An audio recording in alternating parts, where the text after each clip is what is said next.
Kamusta mga kaibigan? Halina at ating pakinggan ang isang kwento na magbibigay sa atin ng inspirasyon, saya at kilig. Pero kung bago ka pa lang sa aking channel, pakiclick ang subscribe button pati na rin ang bell icon para lagi kang updated sa parating pa na upload. Joseph, I almost whispered his name. Sino ba naman ang hindi? Wala akong kahit na anong suot maliban sa nakatapis sa aking tuwalya. Tapos ay maabutan ko siya sa kwartong tinutuluyan ko at hawak-hawak ang panty na susuotin ko. He was staring at me at parang wala lang na binitawan niya ang panty ko. Hindi na ako makagalaw. Hinawakan ko pa ng maigi ang tuwalyang bumabalot sa kubadan ko.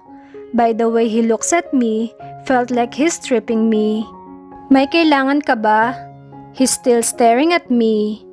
I'm gonna check on you, he said in a low tone of voice. Hindi ko kinakaya ang titig niya, kaya umiwas ako habang tumatango sa kanya. Tumayo siya at naglakad papunta sa pinto. Medyo nababawasan na ang kabog ng dibdib ko. He's about to go out, right? Hinawakan niya ang doorknob, but then he stopped. Nilak niya lang iyon. Bumilis lalo ang ragasan ng tibok ng puso ko.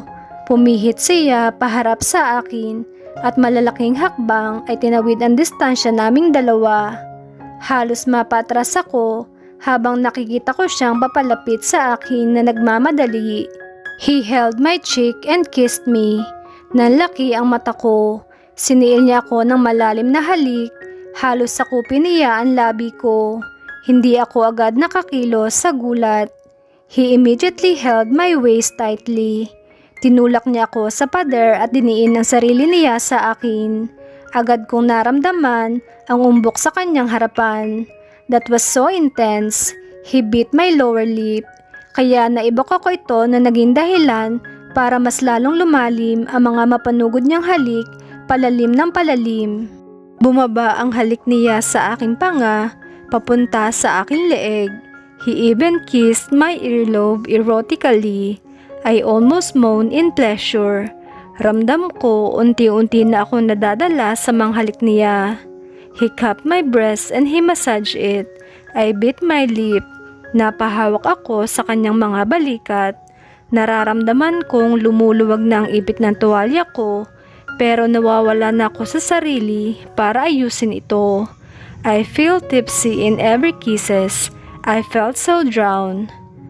I want you, bulong niya sa aking tenga, until he cupped my butt and lifted me up. He wrapped my legs on his waist.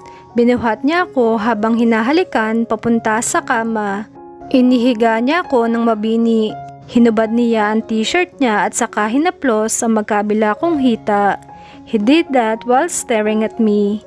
Gumapang siya sa ibabaw ko. Bumilis ng bumilis ang pintig ng puso ko. I didn't see this coming. Hinawakan niya ang dulo ng tuwalya ko at dahan-dahan na tinanggal at lumantad ang hubad kong katawan sa harap niya. Otomatiko nag-init ang mukha ko. Pakiramdam ko ay kasing pula na ito ng kamatis. Bumaba ng bumaba ang tingin niya at saka binalik sa aking mukha. I can see his deepest desire. It was soulful and passionate. Suddenly, I hope it was pertaining to something else. Something that I didn't take care before. You are perfect, Ara. So perfect. His voice was husky. It tickled through my veins. Bumaba muli ang mukha niya at siniil muli ako ng malalim na halik. I felt his tongue in my mouth, searching and invading my whole being. Then I felt his finger on my womanhood, on my core, carefully feeling the most sensitive part of my body. I moaned. I loved the way he touched me, naturally perfect. At doon na niya ako sinimulang angkinin. Nagpaubaya na lang ako at hindi na nagprotesta pa. Dahil hindi ko man aminin ay nagugustuhan ko na rin ang ginagawa niya sa akin. Nasa ibabaw ko pa rin siya nang tinapat niya ang bibig niya sa akin tenga. Sa akin ka lang, Ara. Akin lang. Buong buo, lahat-lahat. All of you are mine. No one will ever dare to touch you. I'll kill them if they try to get you from me. Akin ka lang, tandaan mo yan, he stated, but I felt like it was sounded like a warning. I'm still blinded with the aftermath of the unity of our body. I heard his whisper, but I'm still tired to answer back until he moved again and again. He claimed me all night long. Naalimpungatan ako at dumilat. Madilim at tanging liwanag sa lampshade lang ang nakabukas. Agad kong naramdaman ang tila may nakadagan sa akin. Nakapulupot pala ang mabigat na braso ni Joseph sa aking bewang. Samantalang nasa ibabaw din ng aking mga hita ang isa niyang hita. Nakatalikod ako sa kanya, kaya nararamdaman ko sa bato ko ang pagbuga ng kanyang hininga. Hindi ako gumalaw at pinakaramdaman ko lang ang katawan niya sa akin. Hindi ko sigurado kung anong oras na, pero alam kong ilang oras pa lang kaming nakakatulog. Medyo hapo pa ang katawan ko dahil sa taas ng resistensya niya. Hindi lang isang beses o dalawa at parang wala siyang kapaguran, kaya pinikit kong muli ang aking mga mata. Mainit na sinag ng araw ang nagpagising sa akin. Otomatikong napatingin ako sa katabi ko. He's gone. Pagtingin ko sa wall clock ay halos mapabangon ako. Pasada 8:00 na. Umupo ako pero agad kong naramdaman ang hapdi sa pagitan ng mga hita ko. Kinagat ko ang ibabang labi ko. I'm sore. Bumuntong hininga ako. I have to endure this sting of pain again. Kahit masakit ay pinilit kong tumayo at naligo. Nakakahiya sa kanila dahil late ako nagising. I don't usually get up this late dahil may trabaho ako. Pero iba ngayon kasi talagang napagod ako kagabi.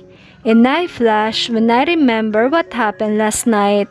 His movements and skills. Napailing ako at binilisan ng kilos.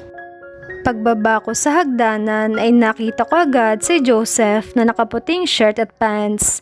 But then may kausap siya doon na lalaki. He's equally handsome as him. Mas matangkad nga lang si Joseph. Hindi pa nila ako napapansin kaya habang pababa ay hindi sinasadyang narinig ko ang pinag-uusapan nila. Nanggaling ako sa kwarto mo kuya, pero wala ka doon. Kauwi mo lang ba? What's bring you here, Ray? You're supposed to be in your so-called glass house, right? Any progress with your plan with your girl? Uminom ng bottled water si Joseph. Looks like he went from a jogging. None of your business, kuya. Napatingin siya sa akin kaya napahinto siya sa pagsasalita. Kumunot ang noo niya. Tumingin din sa akin si Joseph. May sumilay na ngisi sa kausap niya. Okay, now I know where were you last night. There was a hint of naughtiness on his voice. Nahihiya na lumapit ako sa kanila. Sa kusina na lang kaya ako. But then, hindi nakaligtas sa akin ang mapanuring tingin ng kausap niya. Siguro naman, desente ang suot kong skinny jeans at white long sleeves na tiniklop ko hanggang siko. Good morning. I composed myself and smiled. Ngunit nagulat ako nang biglang pumulupot ang braso ni Joseph sa bewang ko at inikit sa kanya. Tumawa naman yung kausap niya. I guess you're Ara. Am I right? Nilahad niya ang kanyang kamay. Ray Digia, his younger brother. Nice to finally meet you, Ara. He smiled. Tinanggap ko ang kamay niya, pero bago pa ako makapagsalita ay pinaghiwalay kami ni Joseph. Sabay namin siyang nilingon. Let's go, mag-almusal na tayo. Mas dininan pa niya ang hapit sa akin at hinatak ako papunta sa dining area. Nilingon ko na lang si Ray at nagbigay ng apologetic na ngiti. Ngunit nakangisi siya at umiling-iling habang nakasunod sa amin. So possessive, he uttered. Nakilala ko ang nakababatang kapatid ni Joseph. He seems very nice, though minsan ay alam ko may malalim na kahulugan ang bawat ngisi niya at tingin sa akin. Sa hapagkainan ay puro negosyo ang usapan nila. May ilang nakaka-relate ako, pero yung iba ay hindi na. Naninibugho na naman ako dahil hindi ko nagawa makapagtapos at maging office girl. That was my biggest dream back then. Naghahain pa ng panghimagas na buko salad si Manang. I was enjoying her salad when she suddenly spoke to me. Bakit namumula ang leeg mo, Ara? Teka, Makati ba yan? May pag-alala niyang tanong. Napatingin naman bigla ang magkapatid sa akin, especially Joseph. Sinipat pa niya ang leeg kong tinuturo ni Manang. Nanlamig ako. Suddenly, I remembered what I saw at the bathroom earlier. Kaya naman dali-dali kong tinakpan ito ng buhok. Kaya nga long sleeve ang sinuot ko para takpan ang mga markang ginawa ni Joseph kagabi. Hindi lang sa leeg, sa braso, maging sa paligid ng dibdib ko at sa hita ko. I cleared my throat and forced a smile. Hinaplos ko pa ang leeg ko. Medyo makati nga po, Manang. Pero okay lang po ito. Mawawala rin po ito mamaya. Hindi siguro nalinis ng maayos ni Emily yung kwarto mo at nasalisihan ng insekto. Pasensya ka na, Iha, at papalinis ko uli at silid mo. Batang yun talaga. Umalis si Manang at bumalik ulit sa kusina. Pagbaling ko sa kanila ay may nakaplaster na makaulugan ng ngiti kay Ray. Samantalang si Joseph ay nakakunot lang ang noo at tila inosente lang na nakatingin. That insect is very territorial, huh? Ray's comment. Pagkatapos naming kumain ay nagpaalam na si Ray. Siguro meron siyang ibang tinutuluyan. Ang laki ng bahay pero silang magkapatid lang ang nakatira. Hindi pumasok si Joseph. Nagkulong lang daw siya sa study room, sabi ni Manang. Ako naman ay namalagi lang sa kwarto. I don't even know what to do. Nahihiya naman ako sa mga kasambahay niya kung pakalat-kalat ako sa baba. Lalo pat ramdam kong hindi nila ako gusto maliban kay Manang. Pero hapon na nang maisipan kong kausapin si Joseph. Gusto kong bumalik sa trabaho kahit sa cafe lang. Kaysa naman maburo ako dito nang walang ginagawa. Kailangan kong mag-ipon at hindi umasa sa kanya. Hanggang kailan ba ako dito? Pababa sa hagdanan ay nakita kong si Manang na may dalang tray na may lamang kape at slice ng cheesecake. Lumapit ako sa kanya. Para kay Joseph po ba yan, Manang? Oo, Iha. Dadalhin ko lang sa study room niya. Ikukuha rin kita pagkatapos. Nakangiti niya, sabi. Ako na lang po ang magdadala. Sigurado ka? Sandali lang naman ito. Okay lang po. May sasabihin po kasi ako sa kanya. Ganun ba? O sige. Inebot niya sa akin ng tray. Hinanap ko ang study room niya. Kumatok muna ako at saka binuksan ng pinto. But he didn't even look at me. Seryoso siyang nakatingin sa laptop niya. Lumapit ako at nilapag sa gilid niya ang merienda niya. Finally, he looked at me. Pero segundo lang at binalik ulit sa laptop niya. Thank you, Aniya. Nilagay ko ang mga kamay ko sa likuran ko. Ewan ko pero kinakabahan ako. Gusto ko sanang bumalik sa trabaho. Mabilis na tumingin siya sa akin. Nagsalubong ang mga kilay niya at parang hindi maganda sa pandinig niya ang sinabi ko. Why? You don't have to. Just tell me what you need and I'll give it to you. Iritasyon naman ang bumalot sa akin. Alam kong kaya niya pero ayoko. Mas mabuti pang paghirapan ko ang gusto kong bilhin. Hindi ko naman matatanggap yun. Kailangan ko ring makaipon sa pagbalik ni Ryan. Saan? Sa convenience store? No. Sa cafe sana. Maayos naman ang trabaho ko doon kaya gusto kong ipagpatuloy. Ayoko, he said with finality. Hindi mo kasi naiintindihan. I said no. Hindi ako pumapayag. Stay in this house for as long as I want you to, Ara. You understand? Napaigtad ako sa gulat. Binagsak pa niya ang kanyang kamay sa mesa. He really looked so mad. Naiiyak ako. Hindi dahil sa hindi siya pumayag o sa gulat, kundi sa pagsigaw niya. He never raised his voice at me before. Tinitigan niya ako. He is still mad. Napalunok ako at pinilit na hindi umagos ang luha kong bumabalong sa mga mata ko. Okay. Tumalikod agad ako at tinungo ang pinto. Lumabas ako at nagmamadaling pumunta sa kwarto ko. Kumikirot ang dibdib ko. Nakakaya ko ang panlalamig niya pero hindi ang pagsigaw niya. Umupo ako sa gilid ng kama at tahimik na umiyak. Kagat ko ang labi ko habang kumakawala ang luha sa aking mga mata. Agad ko itong pinunasan. Bakit ganun? Ang sakit. Iniisip ko yung ibang pinagdaanan ko, pero itong pagsigaw niya sa akin ang parang pinakamasakit. Kumirot ang dibdib ko at agad akong naiyak. If it's heartbreak, so be it. I deserve this. I broke his before. Humiga ako. Yung banayad na hangin na nanggagaling sa labas ay nakakahalina. Good thing nakatapat ko ang terrace na may glass door kaya hindi na kailangan ng aircon.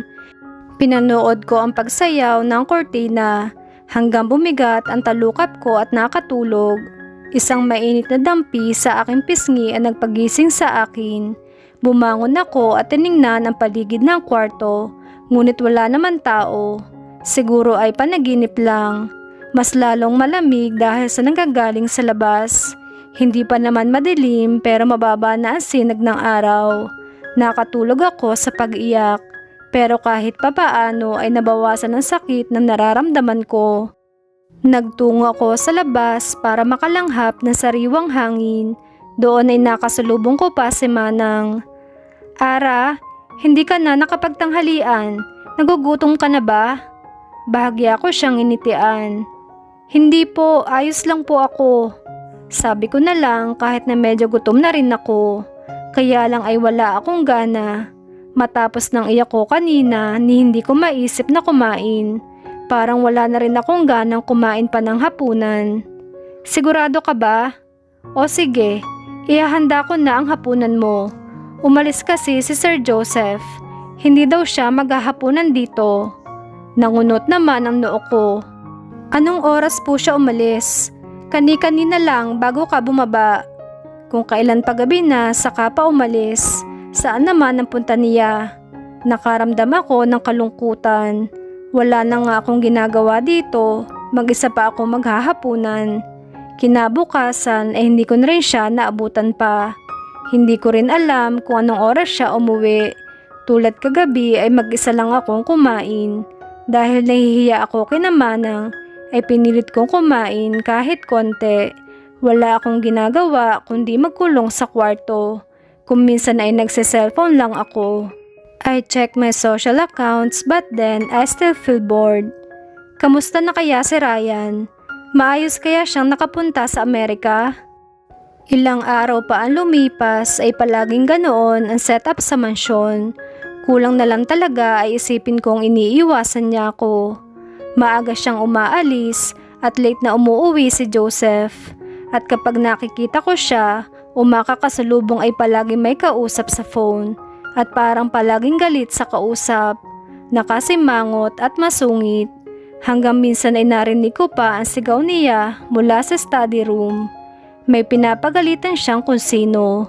Galit at iritado na naman ang boses niya. It was scary. Hindi nga ako nagkamali nang may lumabas na lalaking nakasuit mula sa study room. Nakayuko siya pero nang nakita ako ay pilit nang umiti. If I were in his shoes, malamang naiyak na ako. Napabuntong hininga na lang ako. Kung kaya ko lang pagaanin ang kalooban niya. Tila ramdam ko rin ang mapagalitan ni Joseph. Kinabukasan, walang Joseph na naman ang nagpakita sa akin. Pinagtataguan niya ba talaga ako? Kakausapin ko na siya mamaya. Nanibago naman ako dahil sina Emily at Monica ang naghain ng almusal. As usual, nakaismid sila sa akin. Lalo na yung si Monica. Si Manang, napahinto saglit si Monica sa paghahain. Pinatawag po ni Sir Ray sa pinapagawa niyang bahay. Doon po muna siya matutulog ngayong araw. Pagkatapos ay umalis na siya sa tabi ko. Napanguso na lang ako dahil sa walang kabuhay-buhay niya sagot sa akin. They don't like me. Obviously. Mas lalo ata ako mabuburyong dito. Puro masusungit ang kasama ko, wala pa si Joseph at Manang. Kung tumulong kaya ako sa gawaing bahay, baka sakali makabanding ko sila. Tama, pakikisamahan ko sila. Lumabas ako sa kwarto at pinuntahan ko sila sa likod bahay. Naririnig ko pa ang mga hagik-hikan nila sa loob pa lang ng kusina. But I automatically stopped when I heard their topic. Hanggang kailan kaya dito yung babae na yun? It was Monica. Aba malay ko, pero mukha namang mabait, sabi ni Emily. Babae lang siguro yon ni Sir Joseph. Diba galing siyang ibang bansa? Siguro, sanay iyon na may iniuwing babae kaya nagdala rin dito sa mansyon. Naramdaman ko ang pagkirot ng dibdib ko. Nasasaktan ako. Alam ko naman na may katotohanan yun. Yun ang napagkasunduan at kagustuhan niya. Pero yung party na may ibang babae siya, yun ang mas masakit. I composed myself and smiled. Tumikhim ako para maramdaman nila ang presence ko. Halos sabay silang napatingin sa akin. Pero hindi nakaligtas sa paningin ko ang pasimpleng pagtapon at pag-apak ni Monica sa upos ng sigarilyo niya. So, they're having fun smoke break? I guess hindi ito alam ni na Joseph at maging si Manang. Kayo pala, Ma'am Ara. May kailangan po ba kayo? Gulat na tanong ni Emily.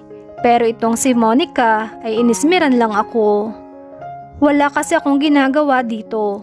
Pwede ba akong tumulong sa inyo? Nakangiti kong sabi. Rumihistro agad ang gulat na mukha nila at tila shock pa. Nagkatinginan pa silang dalawa.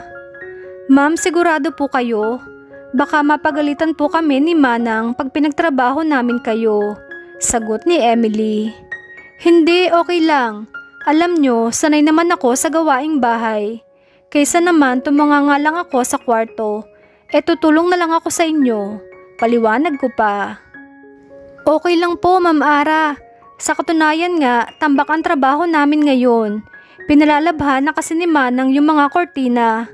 Buti nga po ay nagpresenta kayo. Biglang sagot ni Monica. Nakita ko pa ang pagsiko ni Emily sa kanya, pero inirapan niya lang ito.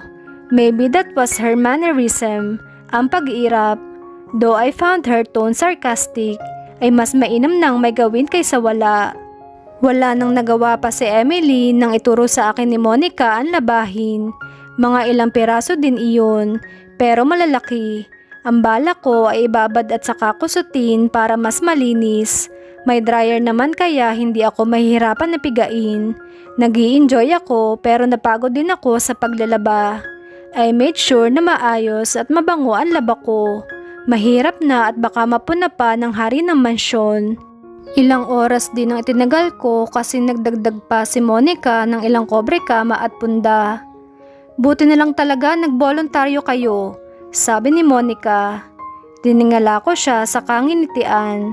Nang matapos kong isampay ang pinakahuli ay pumasok na ulit ako sa loob. Inabot ako hanggang hapon. Ang tagal ko din sa paglalaba. Ang dami ko na ngang naiisip. Si Ryan, ang bahay at si Joseph. Paano ko kaya mababawi ang bahay ni Lola? Naghugas ako ng kamay pero agad kong napansin ang paghapdi nito. Nakuha ko siguro sa sabon at sa pagkusot. Matapang kasi yung sangkap ng sabon panlaba kaya sumakit ang kamay ko. Pati nga likod ko ay nangalay din. Naabutan ko rin si Monica na nagluluto sa kusina. Napangiti ako. Gusto ko rin tumulong sa pagluluto. Sa tingin ko ay nagpipirito siya dahil sa tunog ng talamsik ng mantika. Monica, gusto mo tulungan na rin kita sa pagluluto?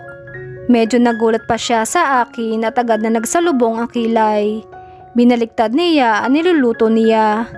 Wag na, kaya ko na to. Inirapan pa niya ako. Ano ka ba? Okay lang, tulungan na kita. Wag na sabi. Halos mapasigaw ako nang bigla niyang ihampas sa akin ang siyense na hawak niya. Bakit ganoon na lamang ang galit ni Monica kay Ara? Ano ang magiging papel nito sa buhay niya?